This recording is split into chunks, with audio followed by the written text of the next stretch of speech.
Boa noite a todos, estamos juntos mais uma vez para realizar a nossa exposição e assim você acompanha aí no seu culto doméstico. Hoje, queridos, exporemos o texto de Atos, capítulo 5, Atos 5, versos de 1 a 11, portanto acompanhe comigo a leitura que farei. Entretanto, certo homem chamado Ananias, com sua mulher Safira, vendeu uma propriedade, mas em acordo com sua mulher, reteve parte do preço, e levando o resto, depositou aos pés dos apóstolos.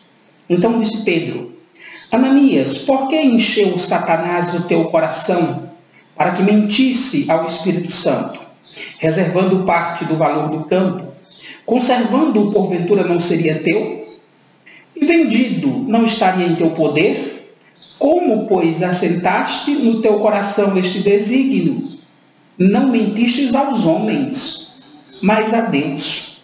Ouvindo estas palavras, Ananias caiu, expirou, sobrevindo grande temor a todos os ouvintes. Levantando os moços, cobriram-lhe o corpo e levando-o sepultaram. Quase 3 horas depois, entrou a mulher de Ananias, não sabendo o que ocorrera. Então Pedro, dirigindo-se a ela, perguntou-lhe: Dize-me, vendeste, portanto, aquela terra? E ela respondeu: Sim, portanto. Tornou-lhe Pedro: Por que entraste em acordo para tentar o Espírito Santo? Eis a porta os pés dos que sepultaram teu marido. Eles também te levarão. No mesmo instante, caiu ela aos pés de Pedro e expirou. Entrando os moços, acharam-na morta e, levando-a, sepultaram-na junto do marido. Sobreveio grande temor em toda a igreja e a todos quantos ouviram a notícia destes acontecimentos. Vamos orar. Senhor Deus, nós te agradecemos pela tua palavra e te suplicamos que o Senhor nos dê a graça de crer, condições para compreender. Aplica, Senhor, a tua palavra aos nossos corações. É em Cristo que te oramos. Amém. Queridos, depois de retratar, como vimos semana passada, depois de retratar a conduta exemplar de Barnabé, Lucas agora no livro de Atos descreve a conduta avarenta e hipócrita de Ananias e Safira. Lucas deixa claro que esse casal decidiu vender um campo, levou o dinheiro aos apóstolos, mas diferentemente de Barnabé, eles mentem ao dizer que o valor ofertado era o mesmo valor que eles receberam ao vender a propriedade, que os valores eram correspondentes. O problema, queridos, é que eles retêm parte do dinheiro para si e mentem diante dos apóstolos e da igreja. Em suma, Ananias e Safira estão roubando a Deus, como veremos mais adiante. E dessa forma, queridos, esse texto mostra o contraste entre a atitude de Barnabé e a atitude de Ananias e Safira. Pense comigo. Tanto Barnabé como Ananias e Safira eram membros da igreja. Esses dois grupos, Barnabé e Ananias e sua esposa, venderam uma propriedade. Os dois grupos levaram e depositaram os valores aos pés dos apóstolos. A diferença entre eles foi a motivação. Barnabé foi motivado pelo amor a Deus e ao próximo. Já Ananias e Safira claramente foram motivados pelo egoísmo. Barnabé foi verdadeiro, ofertou para a glória de Deus e para socorrer o necessitado. Ananias e Safira, queridos, ofertam não para a glória de Deus ou para recorrer ao necessitado, mas ofertam na hipocrisia e na mentira, porque mentem sobre os valores e tentam fazer isso para alcançar prestígio, para alcançar reconhecimento. Barnabé foi cheio do Espírito Santo. Já Ananias e Safira, nas palavras de Pedro, permitiu que Satanás enchesse o seu coração. Queridos, Barnabé ofertou com sinceridade, Ananias e Safira com hipocrisia. E o que é hipocrisia? Hipocrisia é a dissimulação deliberada. Hipocrisia é a tentativa de fazer as pessoas acreditarem que somos mais espirituais do que o que de fato somos. Hipocrisia é o desejo de se mostrar mais santo do que o que de fato somos. Veja só, o nome Ananias significa aquele a quem Deus foi gracioso. mas por causa do seu pecado. Ananias descobriu na pele que Deus também é santo, justo e não tolera o mal. Safira quer dizer bonita ou bela, mas ela descobriu como o pecado é feio e como o pecado tornou seu coração odioso e repulsivo aos olhos de Deus. Queridos, há quem fique surpreso ao ver que Deus matou 2 pessoas só porque mentiram sobre uma transação comercial e sobre a oferta que entregaram na igreja. Mas se considerarmos a fundo o que aconteceu ali, reconheceremos que o Senhor foi santo, foi justo e que aquilo de fato redundou em bem para a igreja. Portanto, exporemos esse texto à luz do seguinte tema. Ouçam bem. Deus reage à hipocrisia no meio da igreja. Deus reage à hipocrisia no meio da igreja. Nunca se esqueça disso. Deus reage ao seu povo quando ele age com hipocrisia. E Deus reage ao joio no meio do trigo. E vemos isso primeiro no julgamento de Deus sobre Ananias. Olha para a sua Bíblia. Olha o verso 1 e 2. Entretanto, certo homem chamado Ananias, com a sua mulher Safira, vendeu uma propriedade. Mas em acordo com sua mulher, reteve parte do preço, levando o restante e depositou aos pés dos apóstolos. Queridos, o texto é claro. Ananias e Safira estavam na igreja, provavelmente foram batizados, eram reconhecidos como cristãos. Estavam juntos com a comunidade dos santos, com os apóstolos, com os outros. O problema é que eles claramente não buscam a glória de Deus. Eles querem admiração, eles querem status, eles querem ser reconhecidos. Eles propositalmente planejam reter parte da renda, da venda daquela propriedade e planejam ofertar à igreja uma parte menor. O problema é que fazem isso mentindo. Diferentemente de Barnabé, eles não amam a Deus, eles amam ao dinheiro. Eles não amam o próximo, eles amam a si mesmos. Note o que fizeram. Eles vendem um campo, recebem o dinheiro, guardam para si parte, ofertam a outra parte para distribuir aos pobres. O problema é que chegam mentindo diante de Pedro e dos demais apóstolos. Provavelmente eles viram o que Barnabé fez e percebeu, talvez não com palavras, mas no rosto dos irmãos, a admiração dos irmãos pela atitude de Barnabé. Só que Barnabé não fez aquilo pensando em reconhecimento, fez para a glória de Deus. E ao verem a reação da igreja, a atitude de Barnabé, eles querem o mesmo reconhecimento que Barnabé recebeu. Eles querem ser colocados no mesmo patamar que Barnabé. A intenção deles é essa. Mas, quando Ananias se aproxima dos apóstolos e lhe entrega um saco de dinheiro, como Barnabé, talvez a congregação olhou e no seu coração colocou no mesmo patamar que Barnabé. Pensou que ele fez igual a Barnabé, mas aquilo era uma mentira, era uma farsa, era uma mentira deslavada. Eles não fizeram igual a Barnabé, eles não fizeram com a mesma motivação ou com a mesma sinceridade. Eles premeditadamente planejaram enganar a Deus, enganar a igreja, enganar os apóstolos. Eles retiveram para si mesmos parte do dinheiro. Olha para a sua Bíblia, olha o verso 2. Mas em acordo com sua mulher, reteve parte do preço, e levando o restante, depositaram aos pés dos apóstolos. Queridos, o verbo central aqui é reter. É reter, sabe por quê? Porque esse mesmo verbo é usado para o pecado de Acã, lá em Josué, no capítulo 7. Significa defraudar, desviar e roubar. A ideia é que o roubo é secreto, não é visto. É a ideia que foi tirado uma pequena parte de um valor muito maior, mas foi tirado com fraude e com engano.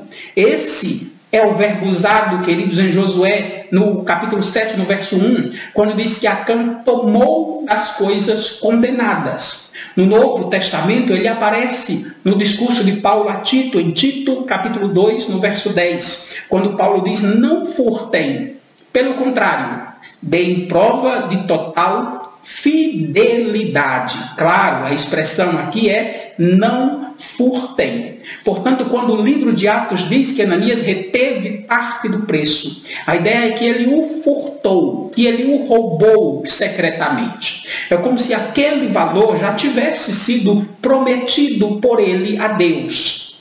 E agora ele furtivamente toma para si. Pedro, cheio do Espírito Santo, desmascara a hipocrisia daquele homem. Olhe para a sua Bíblia, olhe os versos 3 e 4. Então disse Pedro: Ananias, por que encheu Satanás o teu coração, para que mentisse ao Espírito Santo, reservando parte do valor do campo, conservando-o, porventura não seria teu? E vendendo, não estaria em teu poder? Como, pois, assentaste no coração esse desígnio? Não mentistes aos homens, mas a Deus. Veja como a repreensão de Pedro é severa, queridos. Pedro acusa Ananias de mentiroso. Sua oferta a Deus e à igreja era uma mentira deslavada, era uma fraude. Pedro o acusa de apropriação indevida e de falsidade, de roubo e de mentiroso. A lição é clara, queridos, é possível enganar os homens, sim. É possível enganar os irmãos, é possível enganar a igreja, é possível enganar as autoridades da igreja, o pastor, os presbíteros, é possível enganar sua família, é possível enganar até a si mesmo, mas não é possível se enganar a Deus. Não se iluda.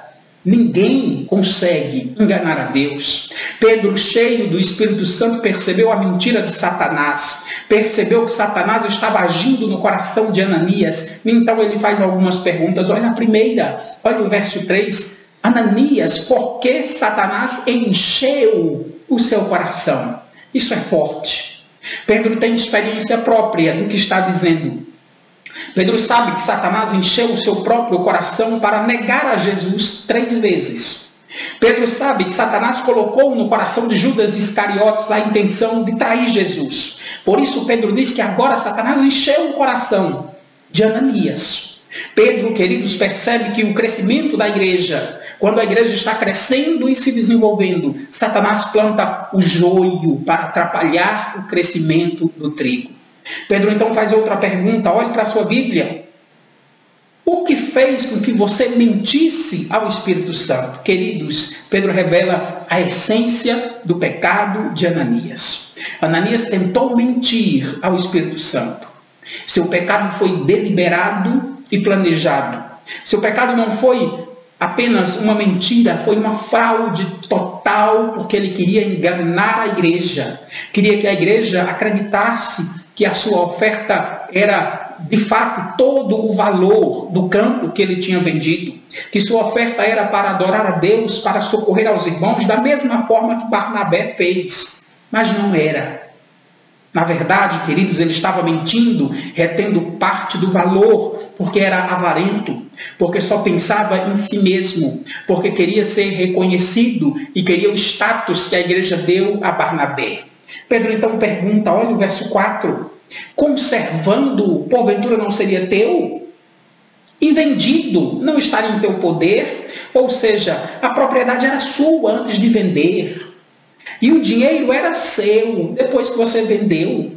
Você não era obrigado a ofertar nada, que isso fique claro.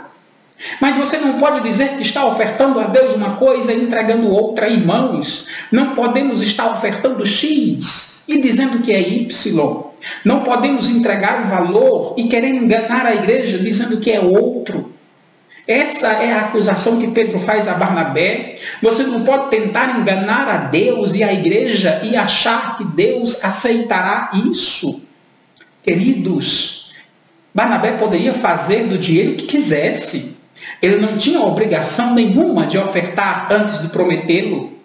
Mas ele permitiu que Satanás enchesse o seu coração.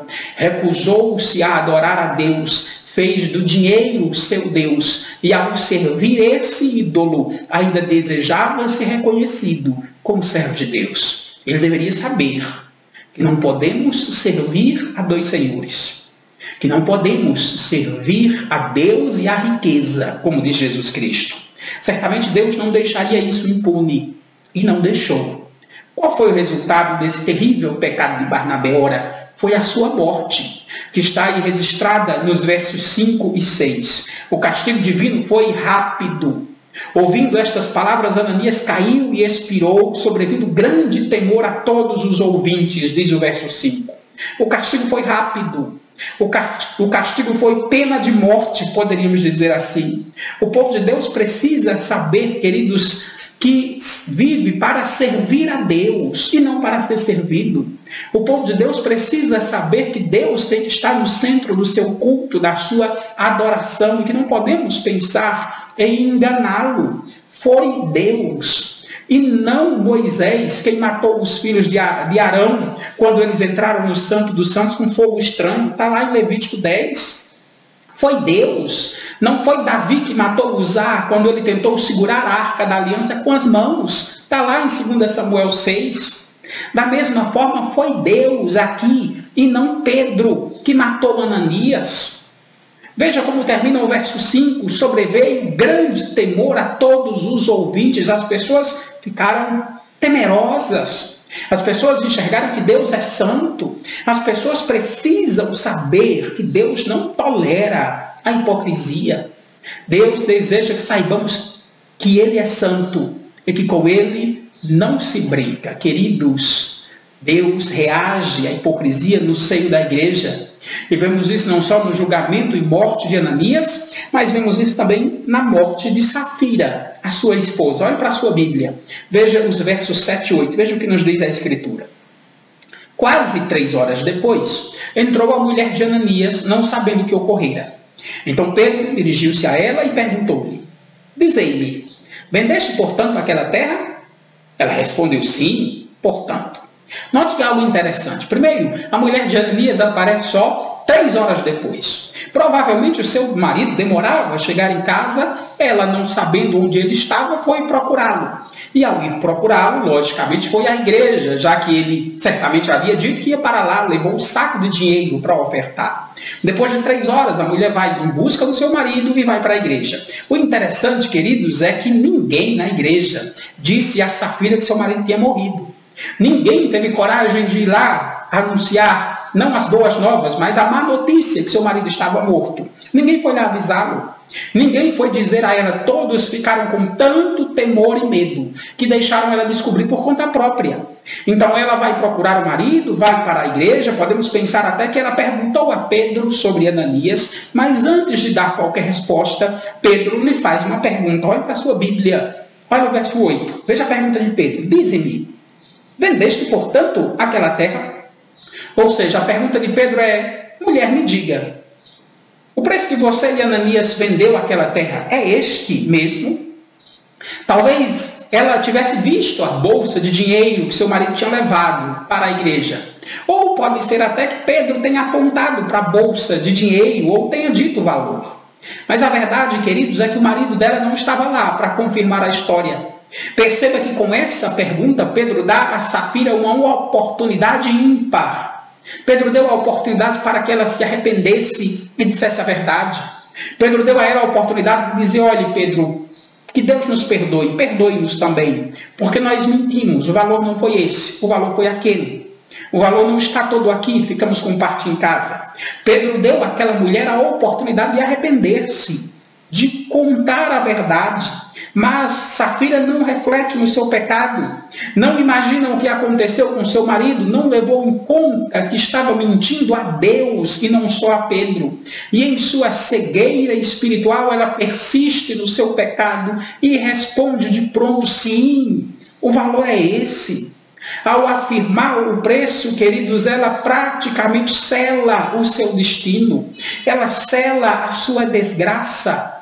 Ela mantém-se persistente no seu pecado, não admite a culpa, não pede perdão, e o resultado é o mesmo resultado que o seu marido recebeu. Olha o verso 9. Tornou-lhe Pedro: por que entrastes em acordo para tentar o Espírito Santo? Eis a porta, os pés dos que sepultaram teu marido, eles também te levarão. Que coisa trágica, irmãos.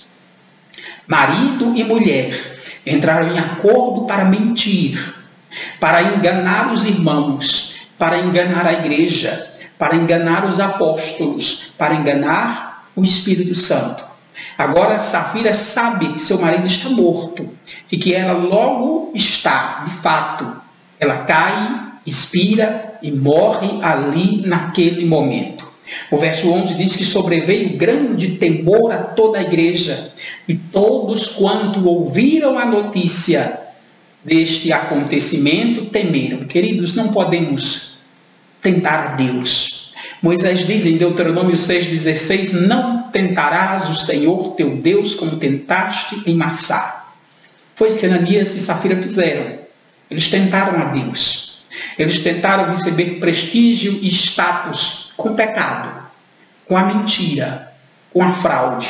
Por isso, todos os que ouviram a respeito da morte de Ananias e Safira percebem o juízo de Deus. Portanto, precisamos nos lembrar que Deus não condena as riquezas. Deus não condena as posses, mas Ele pune aqueles que egoisticamente tentam colocá-lo à prova, fingindo ser ofertantes generosos, quando na verdade estão roubando a Deus nos dízimos e nas ofertas. A ideia, queridos, é que os cristãos viram o juízo de Deus aplicado a Ananias e Safira e perceberam ser uma obra de disciplina divina sobre a igreja. Portanto, eles se mantêm em silêncio. Eles mantêm com um comportamento de santo temor e reverência diante de Deus. Todos ficaram pasmos enquanto o Senhor é justo, é santo e julga aqueles que não se arrependem. Por isso, queridos, o comportamento deles foi de um santo temor. Ouça bem, este incidente mostra que Deus quer que sua igreja continue a ser um baluarte da verdade e da integridade. O desejo do Senhor é que na sua igreja não haja falsidade ou hipocrisia. A igreja é um lugar onde Deus deve ser adorado, e não status, e não nós mesmos, e não dinheiro. A igreja é um lugar onde devemos buscar agradar a Deus, e não aos homens, e não a nós mesmos. É um lugar onde o maior lucro é a comunhão com Deus, e não o dinheiro. Que aplicações podemos tirar para as nossas vidas? Que aplicações podemos trazer para a nossa vida prática? Primeiro, queridos, eu note que você veja que para Pedro e, consequentemente, para toda a igreja, o Espírito Santo é Deus. Olha o verso 3, olha o verso 4. Pedro diz: Ananias, por que encheu Satanás o teu coração? Para mentir ao Espírito Santo. No verso 4, Pedro termina dizendo o seguinte: não mentistes aos homens, mas a Deus. Ao tentar mentir ao Espírito Santo, Ananias estava tentando mentir a Deus. Logo, o Espírito Santo é Deus, e é mesmo. Para Pedro, o Espírito Santo não é uma força, não é uma energia, como dizem as testemunhas de Jeová. Para Pedro, o Espírito Santo é Deus, como o Pai e o Filho, e por isso devemos honrá-lo. Esta é a primeira lição, queridos. O Espírito Santo é Deus. O Espírito Santo é Deus, como o Pai é Deus, como o Filho é Deus. O Espírito Santo é a terceira pessoa da Trindade. Portanto, precisamos ter muito cuidado com as seitas que negam a Trindade. Precisamos ter muito cuidado com qualquer ensinamento ou doutrina que venha a negar de uma forma ou de outra a divindade de Jesus Cristo ou do Espírito Santo. Devemos nos afastar delas, devemos reprová-las como sendo ensinos de Satanás. Essa é a primeira aplicação. Nunca se esqueça disso. Deus é Pai, Deus é Filho e Deus é o Espírito Santo, as três pessoas da Trindade. Nunca se deixe enganar por doutrinas, filosofias que, de uma forma ou de outra, negam a divindade do Pai, do Filho ou do Espírito Santo. Tem outra aplicação que precisamos trazer. Veja que a morte de Ananias e Safira, queridos, se espalhou por toda parte, levando a mensagem de que Deus não tolera o engano e a falsidade no seio da igreja. Note também, queridos, que há claramente um paralelo entre o pecado de Ananias e Safira e o pecado de Acã, em Josué, no capítulo 7. O pecado de Ananias e Safira aqui, queridos, é muito parecido, na verdade tem o mesmo significado que o pecado de Acã, e isso é muito interessante. De certa forma, os dois pecados estão no início da história da igreja de sua época. O pecado de Acã foi no início da história da igreja do Velho Testamento, podemos dizer assim. No início da conquista da terra de Canaã, pouco depois da morte de Moisés. Já o pecado de Ananias está no início da história da igreja do Novo Testamento. Após a morte e ressurreição de Cristo após a descida do Espírito Santo em Pentecostes. Portanto, queridos, a história de Ananias e Safira é para o livro de Atos o mesmo que é a história de Acã para o livro de Josué. Os dois, por meio do engano e do roubo, trazem pecado ao povo de Deus. Os dois trazem pecado e maldição para a igreja, mostrando, queridos, que a semente da serpente, que o joio está inserido no meio da igreja nessa terra, e por isso precisamos estar atentos. E por isso a verdadeira igreja precisa ter muito cuidado para não imitar as obras más do joio no meio do trigo. Por isso, queridos, Deus os disciplina severamente para mostrar que essa não pode ser a conduta do povo de Deus. Que a igreja do Senhor não pode ser pautada pelo engano, pelo amor ao dinheiro, pela hipocrisia ou pelo amor a si mesmo. Não. A igreja adora a Deus. A igreja serve os irmãos. A igreja luta na defesa da verdade. Lembre-se disso. Deus não tolera o pecado no meio do seu povo. Tem outra aplicação que precisamos trazer. Note que aqui vemos a ação do joio no meio do trigo. E preciso lhe lembrar que até aqui a igreja já era perseguida assim. Pedro e João já tinham sido presos, está lá em Atos 4. Pedro e João já tinham sido presos pelo Sinédrio, tinham inclusive recebido ameaças para que não continuassem mais a pregar o nome de Cristo. Mas eles se mantêm firmes. A igreja continua adorando a Deus, orando, pregando a palavra de Deus, e Deus continua abençoando. Certamente, querido, Satanás não estava feliz com isso. Ele não conseguiu destruir a igreja de fora para dentro com as ameaças e perseguições. Agora ele usa uma outra tática. Ele lança o joio no meio do trigo para atrapalhar o crescimento da igreja, para contaminá-la com o pecado, para influenciá-la para o mal. Nos lembramos das palavras de Jesus Cristo em Mateus, no capítulo 13, nos versos 24 a 26, a Bíblia diz que Jesus propôs uma parábola dizendo: o reino dos céus é semelhante a um homem que semeou boa semente em seu campo. Deus escolheu ajuntar os seus eleitos em um lugar para adorá-lo. Mas enquanto o homem dormia, na parábola, veio o inimigo dele, semeou o joio no meio do trigo e retirou-se. E quando a erva cresceu e produziu fruto, apareceu também o joio. Irmãos, não podemos ser ingênuos. Não podemos nos deixar enganar, achando que todos que se reúnem na igreja, que cultuam conosco, vão para os céus, são filhos de Deus ou creem verdadeiramente em Cristo. Não, não são. No meio do trigo há também o joio plantado por Satanás para tentar influenciar para o mal a igreja de Cristo. Não temos o direito de arrancá-lo, não temos o direito de expulsá-lo, mas devemos ter cuidado para que não sejamos influenciados por ele. O Senhor o arrancará no dia do juízo. Em Mateus 12, 33, o Senhor diz: ou fazei a árvore boa o seu fruto bom, ou a árvore má o seu fruto mau, porque pelo fruto se conhece a árvore. Precisamos disso também. Precisamos ficar atentos, enxergar os maus frutos, para que não sejamos influenciados pelo joio no meio do trigo. Não temos o direito de expulsá-lo da igreja. Deus fará isso no dia do juízo, mas devemos identificar a conduta pecaminosa. Devemos identificar uma conduta que é própria do joio, para não sermos enganados e seduzidos por lobos em peles de ovelhas, ou seguir os passos de bodes disfarçados de cordeiro. Queridos, mas antes de avaliar os outros, é preciso avaliar a nós mesmos, como diz Paulo, porque se nós julgássemos a nós mesmos, não seríamos julgados pelo mundo. Paulo diz isso em 1 Coríntios. Precisamos fazer um autoexame para ver se nossas ações, se os nossos pensamentos, se nossas palavras ou sentimentos não são próprias do joio. Ouça, antes de dizer que fulano ou ciclano é joio, precisamos ver se nós não somos. Se nossas atitudes, palavras e ações não nos denunciam como joio.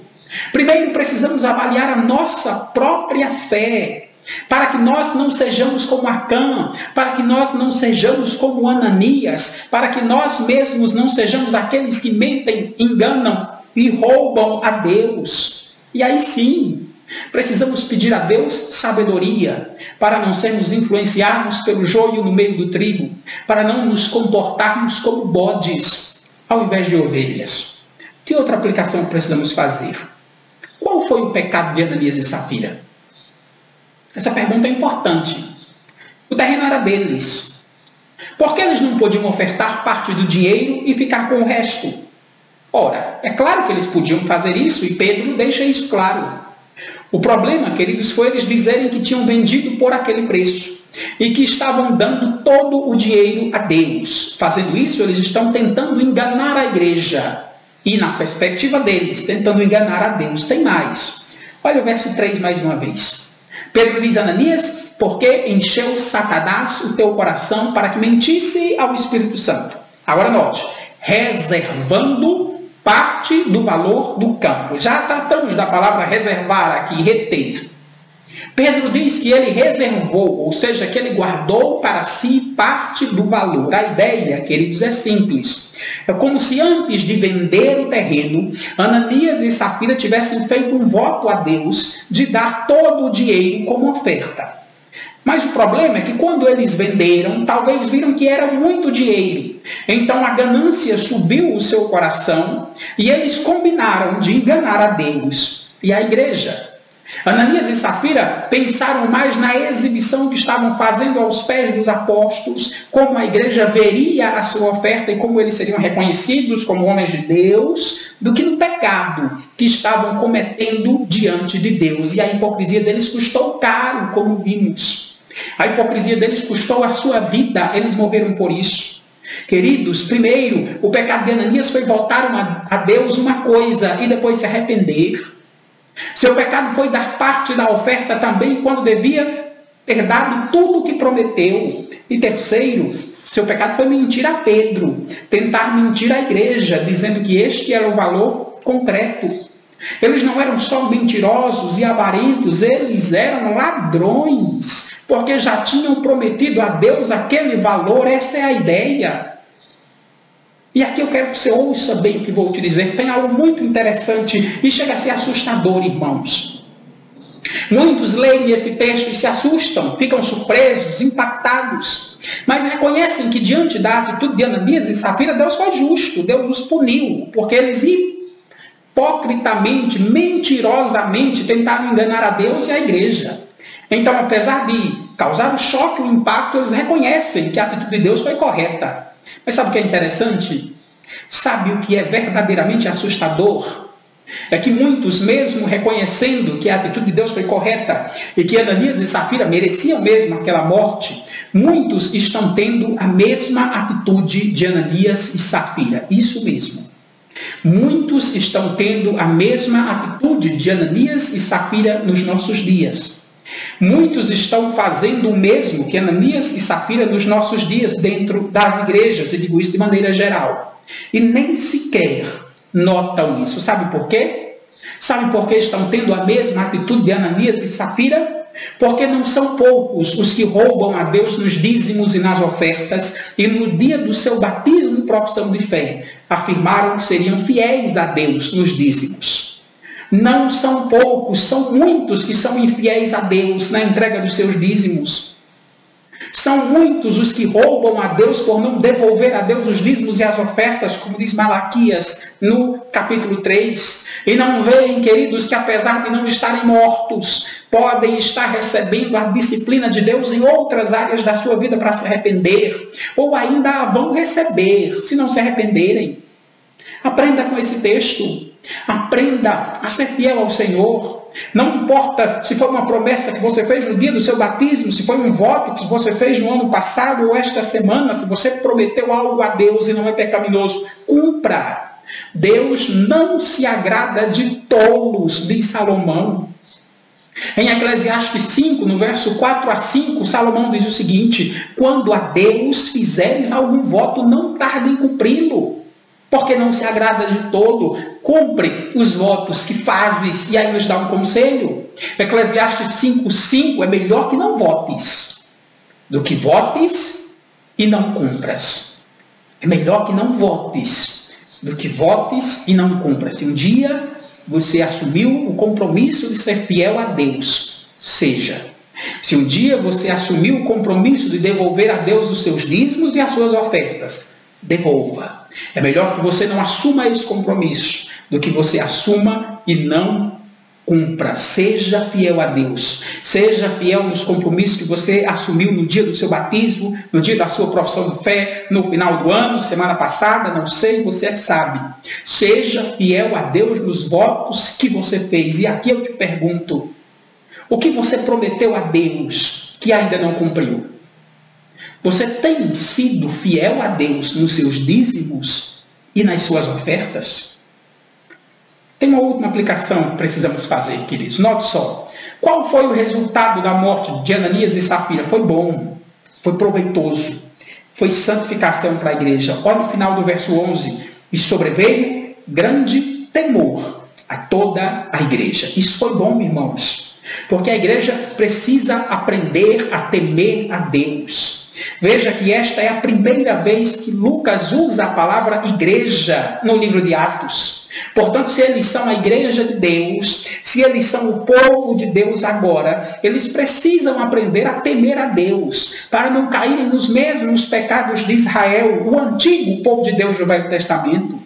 E aqui, queridos, é uma lição grandiosa. A lição é que a igreja precisa de disciplina. Apesar de Ananias e Safira terem realmente morrido, isso deixa claro que Deus disciplina os pecadores. Deus disciplina os pecados do seu povo. Pensem comigo, que prejuízo teria o livro de Atos se a história de Ananias e Safira não estivesse registrada? Hora nenhum. O livro continuaria grandioso e verdadeiro, mas tem algo muito importante que Lucas traz à nossa mente ao registrar a história de Ananias e Safira. A igreja sempre foi composta de trigo e joio. Sempre houve joio no meio da igreja. E por isso Deus a disciplina. E essa história, queridos, mostra que até a igreja primitiva, até na igreja primitiva, havia falsos cristãos. Isso é surpreendente. Precisamos nos lembrar disso, irmãos. Veja como essa história é magnífica, porque ela está registrada no início da igreja, quando as conversões eram em grandes escalas. 3.000 pessoas no Pentecostes, registra Atos 2, e um total de 5.000 só homens, sem contar mulheres e crianças, é o que registra Atos 4. Ou seja, esse texto mostra que mesmo nos melhores tempos, a igreja sempre foi nessa terra, uma mistura de bem e mal, de trigo e joio, e isso é uma lição para nós. É uma lição grandiosa para a igreja contemporânea, porque quem elimina o joio é Deus, não somos nós. Precisamos ser menos legalistas, queridos, pois se a igreja tivesse que ser uma sociedade de gente perfeita nessa terra, ela não existiria aqui. Lembre-se que Jesus não veio chamar justos, ele veio chamar pecadores ao arrependimento.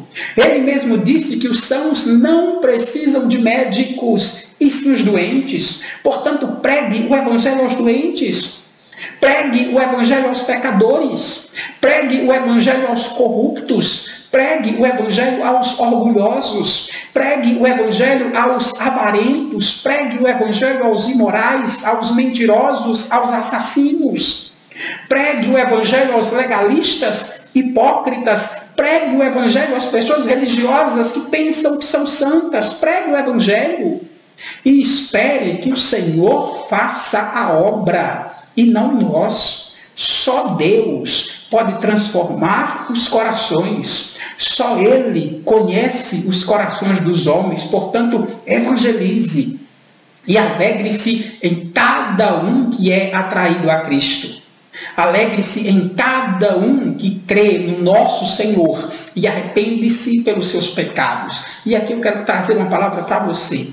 Se você é assim, se você é um destes que está na igreja, mas ainda enxerga a sua avareza, a sua mentira, o seu orgulho, a sua hipocrisia, amor ao dinheiro ou imoralidade, se você é um desses, eu te digo que o Senhor te oferece perdão. Que o Senhor, assim como deu a Safira a oportunidade de confessar o seu pecado antes de julgá-la, E o Senhor também te dá hoje a oportunidade de confessar o seu pecado, de arrepender-se pelos seus pecados. Não faça como Safira. Não mantenha-se persistente nos seus pecados. Lembre-se do que disse Jesus: os sãos não precisam de médico. Não vim chamar justos e sim pecadores, está lá em Marcos 2,17. Jesus te chama hoje. Jesus te oferece perdão e arrependimento. Jesus oferece graça àqueles que creem no seu nome. Não faça como Safira. Não se mantenha persistente no seu pecado. Que Deus tenha misericórdia de você. Que Deus aplique essa palavra no teu coração. Que você olhe para si mesmo. Confesse o seu pecado, coloque a tua fé em Cristo Jesus, para que você seja recebido também na família de Deus. Que Deus te abençoe, que o Senhor aplique essa palavra ao teu coração. Vamos orar. Senhor, nós te agradecemos pela tua palavra. Nós te agradecemos porque o Senhor nos mostra a realidade da igreja na nossa era. Uma igreja que é santa, mas uma igreja que ainda nessa terra é composta de joio e de pessoas pecadoras. Obrigado pela tua misericórdia, Senhor. Obrigado pelo perdão dos nossos pecados e nos dá a graça de sempre avaliar o nosso coração, examinar o nosso coração, para que não tenhamos atitudes de joio, para que não vivamos como bodes, mas que aprendamos a crer no nosso Senhor Jesus Cristo, para que aprendamos a temer ao nosso santo, único e verdadeiro Deus. Derrama a tua graça sobre a tua igreja, derrama a tua graça sobre o teu povo. É em Cristo que nós te oramos. Amém. Que Deus te abençoe, que o Senhor aplique esta palavra ao teu coração.